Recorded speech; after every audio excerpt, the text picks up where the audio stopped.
ആ പോയത് എനിക്കൊരു സംശയം. സംശയിക്കേണ്ട വാസു, ബലറാം സാർ തന്നെ. കരടി പിടിക്കുമോ നമ്മളെ?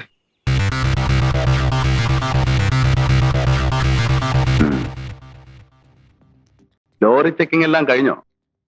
സാർ മാസാവസാനം ശമ്പളം കിട്ടാൻ ഇനിയും 2-3 ദിവസം. അത്യാവശ്യം ചെലവെങ്കിലും വെക്കണ്ടേ? എന്ത് കിട്ടി?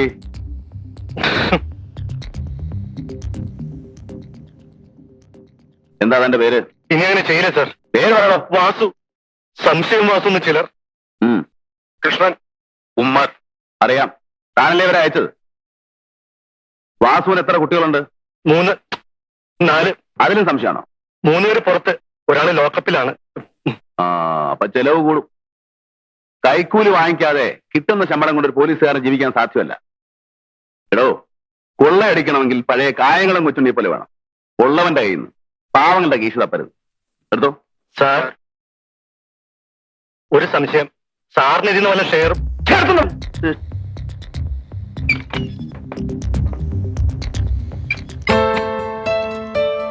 വത്സല എല്ലാം നോക്കിക്കൊള്ളണേ. ഇനി എന്റെ ഗുമസ്തനെ കണ്ടാ മതി. മോന് നല്ല പനിയുണ്ട്. അതിന് ഞാൻ ഡോക്ടറല്ലല്ലോ. വൈകിട്ട് കോളേജ് വിട്ട് വരില്ലേ, കൊണ്ടുപോയി കാണിക്കാരെന്ന് വെച്ചാൽ. ഉഷേ, നീ അച്ഛനെ എഴുതിയില്ലേ? താമസിച്ചാൽ വസ്തു വേറെ ആണുങ്ങൾ വാങ്ങിക്കും. എന്റെ കക്ഷികളായതുകൊണ്ടാണ് വില കുറച്ച് തരുന്നത്. ഒരു ഡിസ്പ്യൂട്ടുള്ള എസ്റ്റേറ്റ് ആണ്, ചുളു വിലക്ക് കിട്ടും. തൽക്കാലം ഒരു 3 ലക്ഷമെങ്കിലും അച്ഛനോട് വാങ്ങിക്കും. ബാക്കി ഞാൻ ഒപ്പിച്ചോളാം. നിങ്ങൾ തന്നെ ചോദിച്ചോളൂ, എനിക്ക് കഴിയില്ല. നിങ്ങളെന്നെ ക്വാർട്ടേഴ്സിൽ തിരക്കെന്ന് പറഞ്ഞു. ഇരിക്കൂ. അത്യാവശ്യ കാര്യമാണെന്ന് ആ തിരുമേനിയാ പറഞ്ഞു. ഉവ്വ്. നമ്മൾ തമ്മിൽ കണ്ടിട്ടുള്ളത് കോടതിയിൽ വെച്ചാണ്. പിന്നെ ഇന്നലെ ഇവിടത്തെ ബഹളത്തിനിടയ്ക്ക് ഒന്നും ചോദിക്കാൻ പറ്റിയില്ല. പറയൂ, എന്താ വേണ്ടത്? മടിക്കണ്ട. എന്നാൽ കഴിയുന്ന എന്ത് സഹായവും. അച്ഛാ, എന്തിനാ മനുഷ്യരോടെ കയറ്റിയത്? മിസ്റ്റർ നമ്പൂതിരി, ഞാൻ പോകുന്നു. അവൾ പറഞ്ഞ കാര്യമാക്കിയെടുത്ത ഇതുവരെ ഞാൻ അനുഭവിച്ച വേദനയിലധികം ദൈവം ഒരാൾക്കും കൊടുക്കില്ലെന്ന് കരുതിയവളാ ഞാൻ. പിന്നെയും ഏതൊരു മനുഷ്യനെ ഞാൻ കൂടുതൽ വെറുത്തുവോ എന്നും അയാളുടെ മുഖം തന്നെ കാണേണ്ട ഗതികേടാണ് എനിക്ക് വിധിച്ചത്. മോളെ കൊണ്ട് പറയിപ്പിക്കാനാണ് എന്നെ തിരക്ക് അങ്ങോട്ട് വന്നത്. ക്ഷമിക്കുന്നു സാർ. അച്ഛാമുണ്ടരുത്. എന്നെ അനുസരിക്കില്ലെന്നായോ നീ? എനിക്ക് പറ്റൂ സാർ. ഞാനൊരു സഹായം ചോദിക്കുകയായിരുന്നു. വേദജ്ഞർ കൽപ്പിച്ച കർമാനുഷ്ഠാനങ്ങളിൽ വിശ്വസിക്കുന്നവനാണ് ഞാൻ. ഋതുക്കായിട്ടല്ല, ഒരു സാധു ബ്രാഹ്മണനായിട്ട്. പറഞ്ഞാൽ ദേഹി ഒടിഞ്ഞ ദേഹത്തെ എങ്ങനെയും നശിപ്പിക്കാം. ജഡത്തിന് അരണി കടഞ്ഞ അഗ്നിയും അടുമരം കത്തിച്ച തീയും ഈ മണ്ണും തീർത്ഥവും ചളിക്കുണ്ടും ഒക്കെ ഒരുപോലെയാണ്. എന്നാൽ ദേഹം വെടിഞ്ഞ ആത്മാവിന് മുക്തി നേടാൻ ദേഹത്തിൽ ജീവിച്ചിരിക്കുന്നവർ കർമ്മങ്ങൾ ചെയ്യണം. ഈ സാധു ബ്രാഹ്മണൻ സാറിനോട് യാചിക്കുന്ന ഭിക്ഷ അതാണ്. എന്റെ മകന്റെ ആത്മാവ് ഗതി കിട്ടാതെ അറിയാതിരിക്കാൻ അന്ത്യകർമ്മങ്ങൾ ചെയ്യണം. പറയൂ സാർ, എവിടെയാണ് അവന്റെ ദേഹം നശിപ്പിച്ചത്? എനിക്കറിയില്ല. എവിടെയാണ് അവന്റെ അവശിഷ്ടങ്ങളുള്ളത്? ഒരു കഴുട അസ്ഥിയോ ഒരു തുള്ളി ചാരുമോ തരും? എന്നോട് ചോദിക്കരുത്. ഇല്ലെങ്കിൽ ഈ മുട്ടന്റെ ശാപം തനിക്ക് കേൾക്കും. താനും തന്റെ കുടുംബവും മുടിയും. ഇയാളൊരു പുല്ല് എനിക്ക് നൽകില്ല. അവനെ ചുട്ടതും കരിച്ചതും കയത്തിൽ കെട്ടി താഴ്ത്തതും ഞാനല്ല.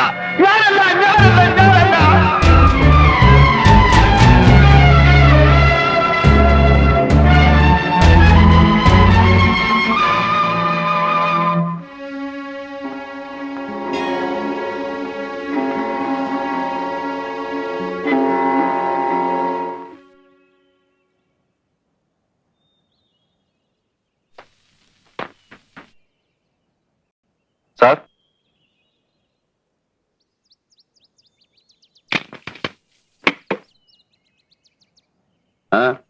ഞാൻ ശ്രീനി. മനസ്സിലായി?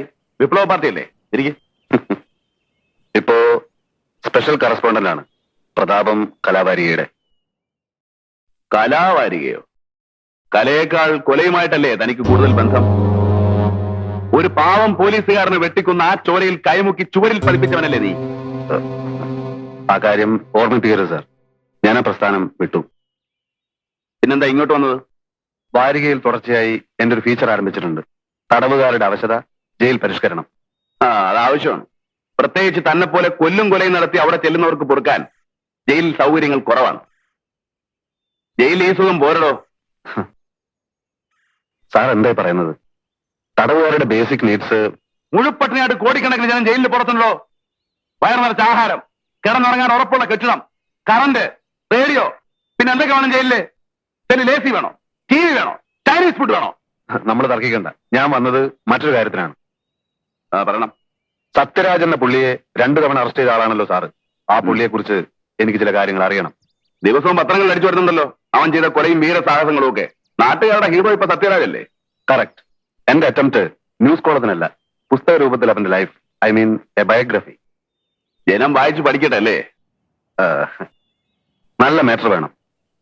അതിന് സാറിന്റെ ഒരു സഹായം നേരിടോ? കൊള്ളയും കൊലയും ബലാത്സംഗവും നടത്തി ജീവിച്ച ഒരു നാരിയുടെ രോമം പഠിക്കാൻ തനിക്ക് ഞാൻ കത്തി വെച്ചിരുന്നു അല്ല? ഇയാൾ ചൂടാവാ. പോടാ പട്ടി. മിസ്റ്റർ ഒരു പത്രപ്രവർത്തകൻ അപമാനിച്ചു. നീ എന്തോ ചെയ്യണോ?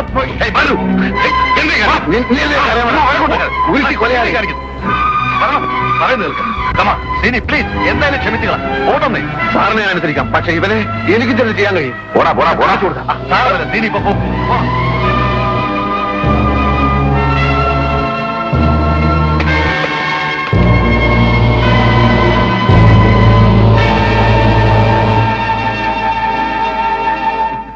എന്തിനാടോ ആ പാവത്തിന്? തനിക്ക് വേറെ ഇരയൊന്നും കിട്ടിയില്ലേ? എനിക്കൊരു മറ്റേ വർത്താൻ പറയരുത്. പാവം കോള റാസിൽ വന്നിരിക്കുന്നു. Indian jails where money open store. വായിച്ചില്ലേ? ഈ ജയിലിന്റെ വാല് തുറക്കാൻ പണം വേണം. എന്റെ ജീവചരിത്രം തന്റെ നക്കാപ്പിച്ച പത്രത്തിൽ വന്നാൽ അത് കിട്ടില്ല. സാറിനെ കാണാൻ വക്കീൽ വന്നിരിക്കുന്നു. എടോ, ഇവൻ ആ കുട്ടിനെ കാണിച്ചു കൊടുക്കും. വരൂ.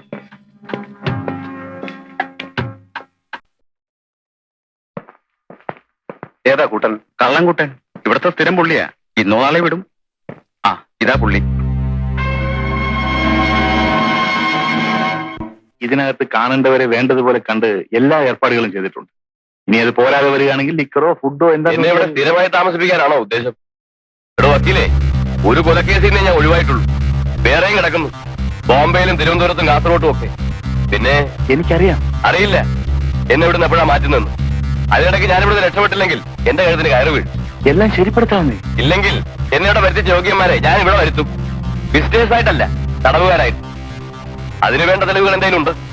അതൊക്കെ സൂപ്രണ്ട് മറ്റും അപ്പുറത്തുണ്ട്. അവന്മാരെ കൊണ്ട് എന്റെ വായടപ്പിക്കാൻ നോക്കുകയാണ്. അങ്ങനെ വല്ല പ്ലാനും ഉണ്ടെങ്കിൽ ഞാൻ നേരത്തെ പറയാം. എന്റെ ശവം ചൂടാറും മുമ്പ് എല്ലാ തെളിവുകളും എത്തേണ്ടിടത്തെത്തും. അതിനുള്ള ഏർപ്പാട് ഞാൻ ചെയ്തിട്ടുണ്ട്. സിമന്റ് കച്ചവടത്തിന്റെ മാത്രമല്ല, അവന്മാർ ചെയ്തിട്ടുള്ള പൊന്നും വെള്ളിയും സ്പിരിറ്റും ഡ്രഗ്സും. അങ്ങനെയൊന്നും സംഭവിക്കില്ല സത്യരാജ്. ഞാൻ ഏറ്റു. എങ്കിലും എന്നെ പുറത്തു കിടക്കും, എത്രയും വേഗം. സർക്കിൾ ഇൻസ്പെക്ടർ ബൽറാമിന്റെ മർദ്ദനം തുടരുന്നു. ഫറൂഖ് അഴിഞ്ഞലം ഭാഗത്ത് നിന്നാണ് 25-കാരനായ കുട്ടൻ എന്ന യുവാവിനെ ഈ CI കസ്റ്റഡിയിലെടുത്തത്. വായിക്കണോ? കേൾക്കട്ടെ. എന്നെ പറ്റില്ലേ?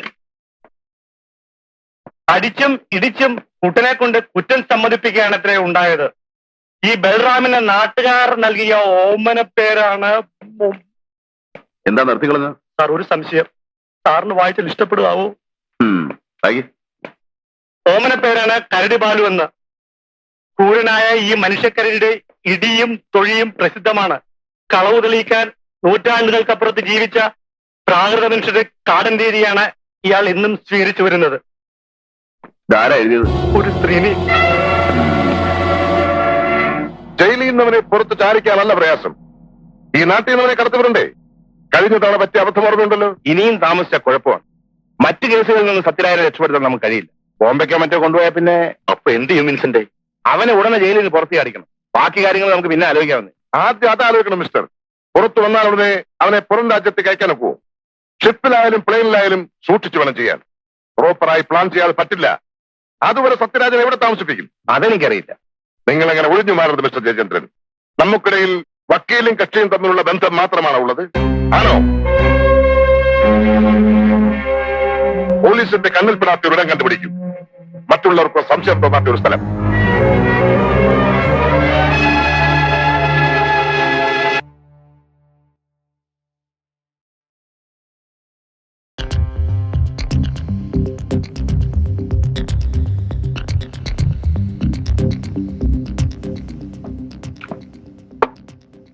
സാർ, ഒരു സംശയം. ഇതിന്റെ കാശ് ഞാൻ കൊടുക്കും. മുഴുവൻ കഴിക്കേ. ഇനി വയ്യ സാർ. ആ എന്നാ എനിക്ക് കാര്യം പറയാം. മിസ്റ്റർ കുട്ടൻ എന്നാ ജയിലിൽ നിന്ന് ഇറങ്ങിയത്? ഇന്നലെ ഇയാളുടെ വീട്ടിൽ ഇന്നലെ കളവ് നടന്നിരിക്കുന്നു. ഒരു ക്യാമറയും പിന്നത്തെ കടം എന്റെ വാച്ചും ടേപ്പ് റെക്കോർഡറും പിന്നെ അതെ. മിസ്റ്റർ കുട്ടൻ, നിങ്ങൾ ഇന്നലെ അവിടെ ജയിലനുഭവം പറയാൻ പോയിരുന്നു. ഉള്ളു സാർ. പക്ഷെ ഞാനൊന്നും കട്ടില്ല. പൊന്നുകുട്ടാ സത്യം പറയും. സത്യമാണ് സാർ. എന്താ ഭഗവതിയാണ് സത്യം. ശ്രീനി, ഇതിലും വലിയൊരു സത്യം ഇനി വേറെ ഇല്ല. ആ താൻ പോയി കൈ കഴുകിയിട്ട് വാ. സാർ, ഇവനാണ് കട്ടതെന്ന് എനിക്ക് ഉറപ്പുണ്ട്. ഞങ്ങൾക്കും ഉറപ്പുണ്ട്. അതുപോരല്ലോ, കുട്ടൻ സമ്മതിക്കണ്ടേ? നിങ്ങൾ കണ്ടിരിക്കുകയല്ലേ, ഞാൻ അവന് ബിരിയാണി വാങ്ങിച്ചു കൊടുത്തു, ചായയും സിഗരറ്റും കൊടുത്ത് സൽക്കരിച്ചു, താണുകയാണ് ചോദിച്ചു, എന്നിട്ടും പറഞ്ഞില്ല. പിന്നെ സത്യം തെളിയിക്കാൻ ഞങ്ങൾക്കൊരു മുറയുണ്ട്. പക്ഷേ അതെടുത്താൽ നിങ്ങളെപ്പോലുള്ള പത്രക്കാർ എഴുതില്ലേ തെറി അല്ലോ. സാർ, എന്തായാലും എനിക്ക് എന്റെ ക്യാമറ കിട്ടണം. പല പല സെന്റിമെന്റ്സ് ഉള്ള. അത് ശരി. കുട്ടൻ വരൂ. കുട്ടൻ ഇന്നലെ മോട്ടിച്ച സാധനങ്ങളൊക്കെ എന്ത് ചെയ്തു? ഏത് സാറും പറയണം, അത് ആൾക്ക് വിറ്റു. വിറ്റില്ല സാർ. ഞാൻ കത്തുപോകും. ഈ പറ, എന്ത് ചെയ്തത്? ചാട്ടുവളയിൽ പഠിക്കാനയച്ചോ? കക്കൂസിന് വലിയൊരു പൈപ്പിൽ വെച്ച് ബാക്കി പാത്തോട്ട പള്ളിപ്പറമ്പിൽ കുഴിച്ചിട്ട് സാർ. അവിടെ മയ്യത്ത് വെക്കാൻ തന്നെ സ്ഥലമില്ല. അപ്പോഴാണ് നിന്റെ കളവ് മതി. വാതോ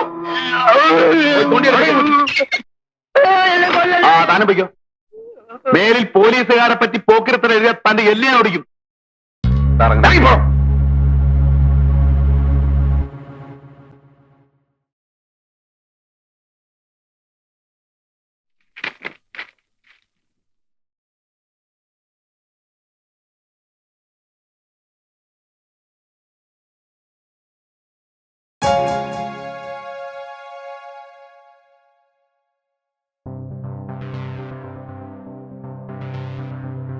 നിർമ്മൽ, ആ പുസ്തകം തരൂ. എന്നിട്ട് എഴുതാൻ ടീച്ചർ പറഞ്ഞു തരൂ. കുട്ടി, ഞാൻ പറയുന്ന അനുസരിക്കൂ. ഇല്ലെങ്കിൽ എനിക്ക് റിപ്പോർട്ട് ചെയ്യേണ്ടി വരും. കോട്ടെ മോളെ, ഒന്ന് അടങ്ങ്. എന്താ പറഞ്ഞത്? വൃത്തിയോട് കാണിച്ച നിന്റെ മുഖത്ത് ഞാൻ ആസിഡ് ഒഴിക്കും. You dirty pig.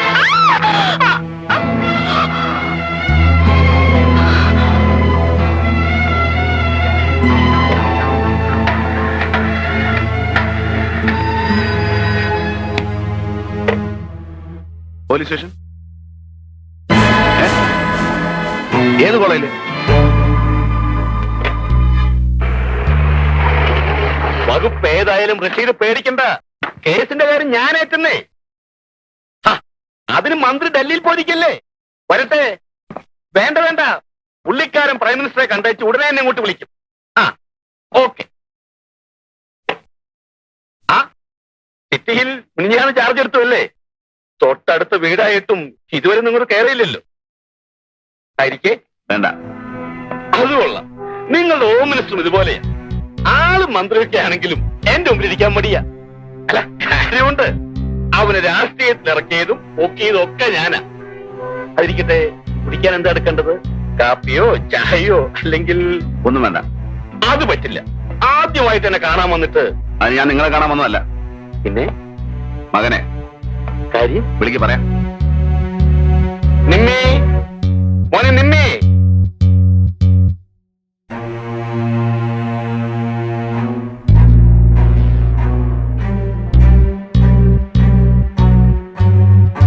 Nirmal Haasan എന്നല്ലേ പേര്? അതെ. താൻ എന്നോട് സ്റ്റേഷൻ വരെ ഒന്ന് വരണം. എന്തിന്? പരീക്ഷാ ഹാളിൽ കുഴപ്പമുണ്ടാക്കിയില്ലേ, അതിന്. എന്തു കുഴപ്പം? അതൊക്കെ വേണ്ടപ്പെട്ടവർ അന്വേഷിച്ചിട്ടുണ്ട്. കോളേജിൽ നിന്നാണ് ഞങ്ങൾ വരുന്നേ. വേണം. തനിക്ക് ഞാൻ ആരാണെന്നറിയോ? അറിയാം. ഇവിടുത്തെ രാഷ്ട്രീയത്തിലെ കിങ് മേക്കറാണ്, ബിസിനസ്സുകാരനാണ്, മന്ത്രിമാരുടെയും ഉദ്യോഗസ്ഥന്മാരുടെയും പണക്കാരുടെയും ഇടയിൽ സ്വാധീനമുള്ളവനാണ്, ശക്തനാണ്. പിന്നെ സാറിനെ കുറിച്ച് എനിക്ക് ഒന്നുകൂടെ അറിയാം. തിരുവനന്തപുരത്തെ പ്രമാണിമാർക്ക് പെണ്ണുകൂട്ടി കൊടുത്ത് കാശുണ്ടാക്കുന്നവൻ, റോയൽ പിം. എടോ, നീ എന്താ പറഞ്ഞത്? മിസ്റ്റർ വെറുതെ കാണാകുണ വർത്താനം പറഞ്ഞാൽ എന്റെ ജോലി മുടക്കരുത്. നില്ലേ, എന്റെ മോനെ കസ്റ്റഡിയിലെടുക്കാൻ തന്റെ ഒരു അറസ്റ്റ് വാറന്റ് ഉണ്ടോ? അതൊക്കെ ഉണ്ടാവും. മര്യാദക്ക് ചെറുക്കനെ ഇറക്കിക്കൊണ്ടുപോകാൻ സമ്മതിച്ചില്ലെങ്കിൽ ഞങ്ങൾക്ക് ബലം പ്രയോഗിക്കേണ്ടി വരും. വാ.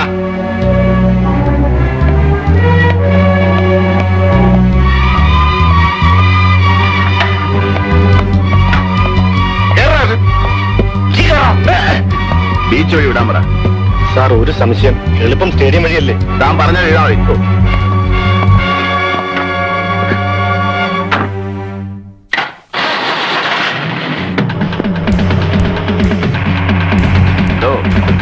കോപ്പി അടിക്കുന്നവൻ കഷ്ടപ്പെട്ട് പഠിക്കുന്ന വിദ്യാർത്ഥികളെ തോൽപ്പിക്കുകയല്ലേ? അക്കാപ്പിച്ചയ്ക്ക് സമരിക്കുന്ന തന്നെപ്പോലുള്ള തന്തക്ക് പറക്കാത്ത നേതാക്കന്മാരത് കാണില്ല. ഒരു പാവൻ ടീച്ചറെ ഈ അന്യായം ചേർത്താൽ ശിക്ഷിക്കണോ? ഞാൻ കോപ്പി അടിച്ചതിനല്ല അവളെന്നെ ആവണോ? ഓൺ.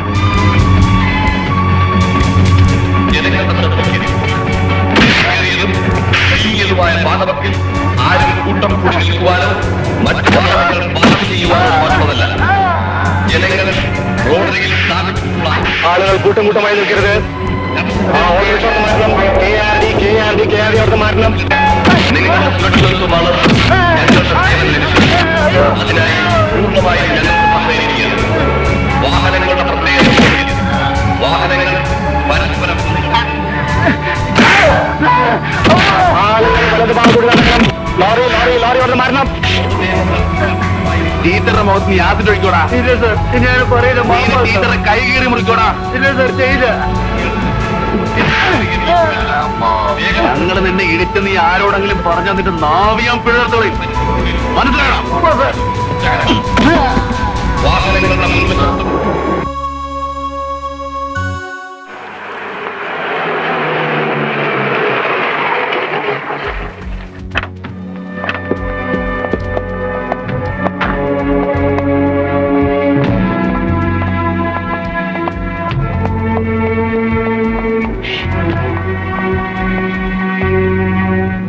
എന്റെ മോനെ നിന്നോട് എന്ത് ചെയ്തു? പറ, എന്ത് ചെയ്തെന്ന് പറ. ഇല്ല, ഒന്നും ചെയ്തില്ല. പിന്നെ ഈ പാടൊക്കെ പറഞ്ഞു കൊടുക്കടാ അച്ഛനെ. അത് ഞാൻ വണ്ടിയിൽ നിന്ന് ചാടി ഓടിയപ്പോ വീണതാ. നിങ്ങൾ ഇവനെ എവിടെ കൊണ്ടുവരുന്നു? പറയണം. നിങ്ങളാരാ ചോദിക്കാൻ? ഞാൻ അഡ്വക്കേറ്റ് ജയചന്ദ്രൻ. വക്കീലാണെങ്കിൽ കോടതി മതി. ഇവിടെ വന്നൊന്ന് കുറയ്ക്കരുത്. ഇത് പോലീസ് സ്റ്റേഷനാണ്. ഇൻസ്പെക്ടർ വെറുതെ അല്ലയാണ് വന്നത്. എന്റെ മോനെ ജാമ്യത്തിൽ ഇറക്കാനാണ്. അതിന് വക്കീലും കൊണാപ്പിയൊന്നും വേണ്ട. ഞാൻ വിട്ടേക്കാം സ്വന്തം ജാമ്യത്തിൽ. പക്ഷേ കേസ് ചാർജ് ചെയ്യാൻ പേരും മേൽവാസം എഴുതിയെടുക്കണം. അവന്റെയും അവന്റെ തന്തയുടെയും. കേരള അവനകത്തേക്ക്.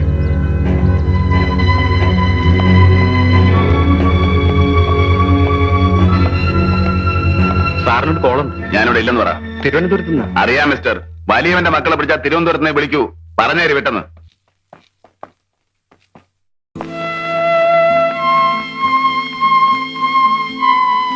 ഒരു അഡ്വക്കേറ്റ് എന്ന നിലയിൽ അവൻ എനിക്ക് റെസ്പെക്ട് തന്നില്ല. അത് ഞാൻ ക്ഷമിച്ചു. എന്നാൽ നിന്റെ കാര്യത്തിൽ അവൻ കാണിച്ച അമിതമായ താല്പര്യമാണ് എന്നെ ഇറിറ്റേറ്റ് ചെയ്യുന്നത്. ഏതാന്റെ കാര്യമാണ്? ഇൻസ്പെക്ടർ ബൽറാം, നിന്റെ കൈ മുറിഞ്ഞതിൽ എന്നേക്കാൾ വേദന അവനാണ്. ആ പൂർവകാമുകയല്ലേ, സഹിക്കുന്നുണ്ടാവില്ല. എന്തിനാ ആവശ്യമില്ലാത്തത് പറയുന്നത്? ആവശ്യമില്ലാത്ത വാശി അവനാണ്. ഈ കേസ് രാജിയാവാൻ അവൻ സമ്മതിച്ചില്ല. ഭാര്യയ്ക്ക് പരാതിയില്ലെന്ന് ഭർത്താവായ ഞാൻ പറഞ്ഞിട്ടും കേട്ടില്ല. കേസ് ചാർജ് ചെയ്തു. ഇതെങ്ങനെ നേരിടണമെന്ന് എനിക്കറിയാം. നീ എനിക്കൊരു സ്റ്റേറ്റ്മെന്റ് എഴുതി തരണം. എന്ത് സ്റ്റേറ്റ്മെന്റ്? പരീക്ഷാ ഹാളിൽ എഴുതിക്കൊണ്ടിരുന്ന കുട്ടിയുടെ ഉത്തരക്കടലാസിൽ കൈവച്ചപ്പോൾ അതിനകത്തിരുന്ന ബ്ലേഡ് അബദ്ധത്തിൽ കയ്യിൽ തട്ടിയതാണ്. സത്യം അതല്ല. അവൻ എന്റെ കൈ കീറി മുറിച്ചതാണ്. ആയിരിക്കാം. എന്നാൽ കോടതിയിൽ പ്രതിഭാഗം വക്കീൽ എന്ന നിലയിൽ അന്യായക്കാരിയായ നിന്നെ വിസ്തരിക്കാൻ ഞാൻ തയ്യാറല്ല. പയ്യന്റെ അച്ഛൻ ചന്ദ്രഹാസൻ ആരാണെന്ന് നിനക്കറിയാമോ? രാഷ്ട്രീയക്കാരിൽ വെറും തറയിൽ അദ്ദേഹം. Highly influential and immensely rich. അങ്ങേരുടെ മകനോട് തെറ്റ് ചെയ്താൽ അത് നമുക്ക് അങ്ങ് ക്ഷമിക്കാവുന്നതേ. ഞാൻ ക്ഷമിക്കില്ല. ഈ കേസ് കോംപ്രമൈസ് ആക്കാൻ ഞാൻ കൂട്ടു നിൽക്കില്ല. You must. ഇതെന്റെ പ്രസ്റ്റീജ് ഇഷ്യൂ ആണ്. നീ എഴുതി തരണം. പ്ലീസ്, എന്നെ കമ്പലി എഴുതി ചെയ്യട്ടാ. പ്ലീസ്. ഓക്കെ, ഞാൻ നിന്നെ നിർബന്ധിക്കില്ല. But you know Usha, it is a duel between me and the inspector Balram. നീ ആരുടെ ഭാഗത്താണെന്ന് എനിക്കറിയാം. എന്റെ ഭാര്യയായിട്ട് ഇവിടെ കഴിയണമെങ്കിൽ ആ സ്റ്റേറ്റ്മെന്റ് എഴുതി തന്നേ പറ്റൂ. The choice is left U.